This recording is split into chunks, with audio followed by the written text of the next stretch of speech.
Melalui sabda Tuhan hari ini, kita diajak untuk selalu memberi kesaksian dalam hidup kita. Di tengah-tengah kehidupan masyarakat yang tentunya banyak sekali tantangan-tantangannya. Ada banyak ketidakadilan terjadi di mana-mana. Saudari-saudaraku yang terkasih, berjumpa kembali bersama saya, Inspirasiku di Antara. Renungan Harian Sabtu 2 Agustus, Pekan Biasa yang ke-17. Semoga di akhir pekan ini kita bersama keluarga, komunitas kita selalu dalam keadaan baik, sehat, dan tetap bersemangat.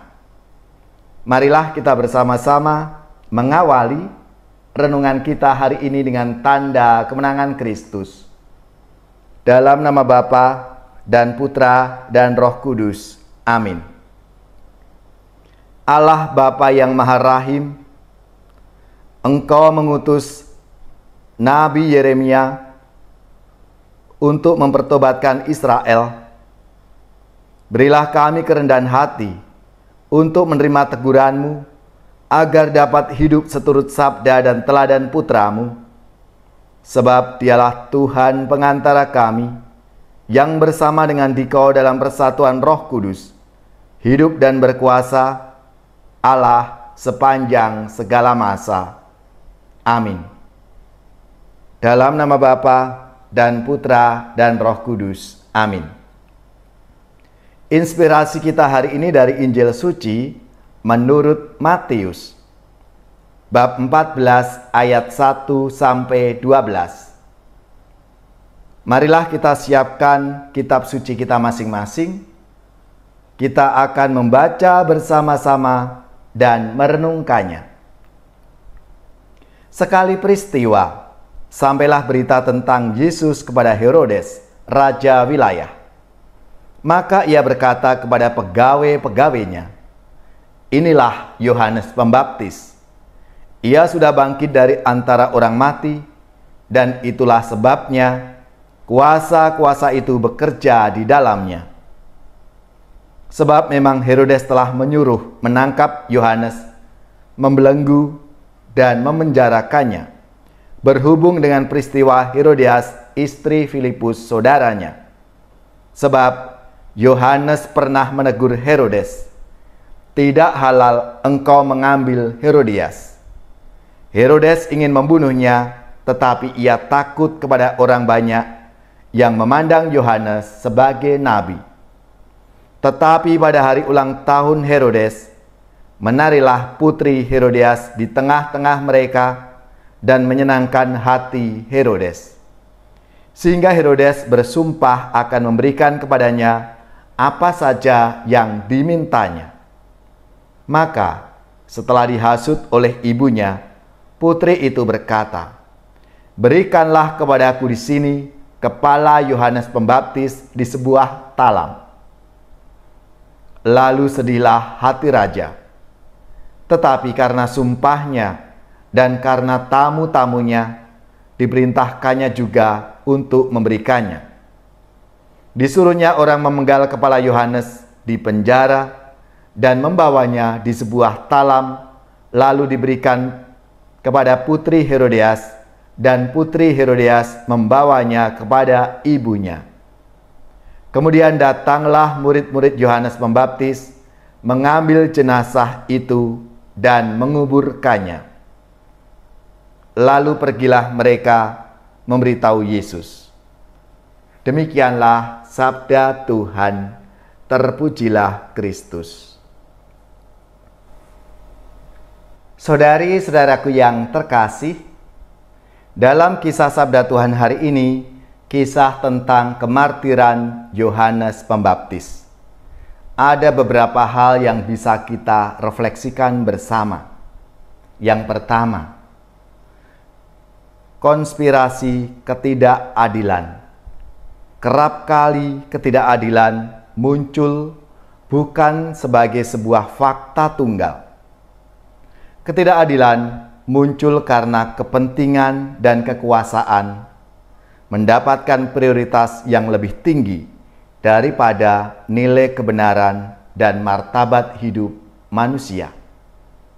Hukuman mati tanpa pengadilan untuk pribadi Yohanes Pembaptis adalah potret buram praktek kejahatan konspirasi itu.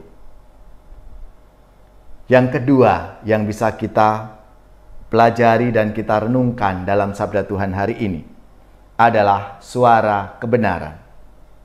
Yohanes Pembaptis mewakili suara kebenaran Allah. Sebagai nabi, Yohanes mewartakan apa yang didengarnya dari Allah untuk disampaikan kepada umat manusia. Kritikannya kepada cara hidup Herodes sesungguhnya tidak lahir dari rasa benci, tapi muncul dari kemurnian hatinya untuk menyuarakan nilai kebenaran Allah itu. Lalu yang ketiga adalah sikap gereja. Tugas gereja dewasa ini adalah menghindari diri dari pelbagai macam praktek ketidakadilan, sambil tetap mempertahankan spirit Yohanes Pembaptis, yaitu menjadi saksi kebenaran di tengah dunia ini. Saudari-saudaraku yang terkasih, marilah melalui sabda Tuhan hari ini kita diajak untuk selalu memberi kesaksian dalam hidup kita di tengah-tengah kehidupan masyarakat yang tentunya banyak sekali tantangan-tantangannya. Ada banyak ketidakadilan terjadi di mana-mana. Maka kita dipanggil untuk menyuarakan kebenaran dan melaksanakan tindak keadilan itu. Dengan demikian, kita menjadi saksi Kristus dalam kehidupan kita masing-masing.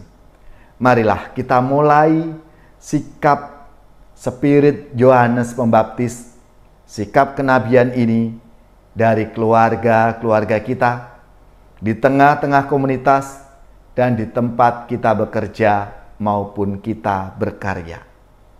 Ya Tuhan, bantulah kami menjadi orang yang berani untuk menyuarakan kebenaran, keadilan, dan menjadi saksi-Mu dalam hidup kami.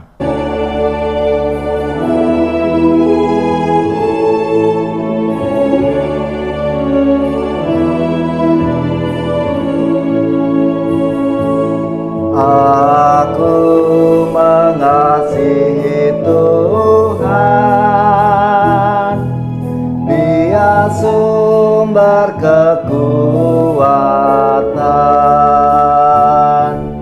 Hidupku kan menjadi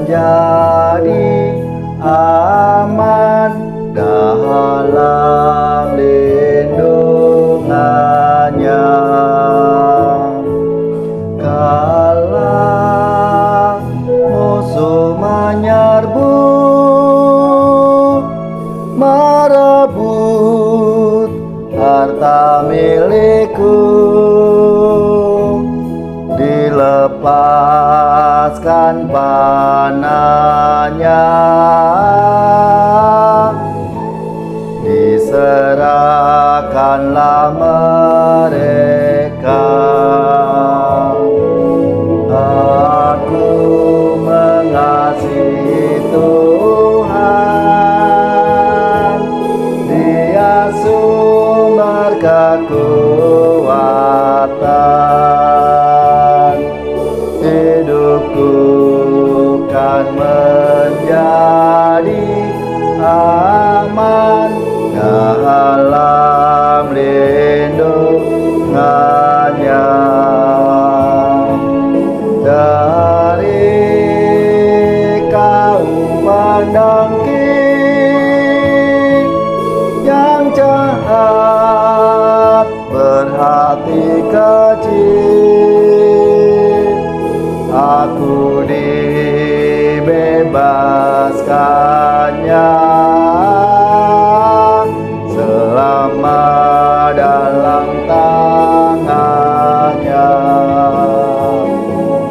Aku mengasihi Tuhan,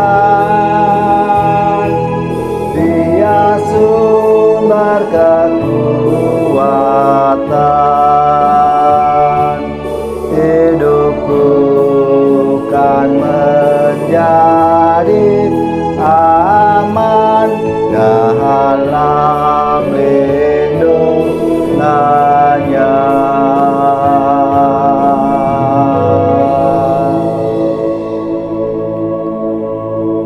Saudari-saudaraku yang terkasih, marilah kita mengakhiri renungan kita hari ini dengan mohon berkat Tuhan dan menerima tugas perutusan.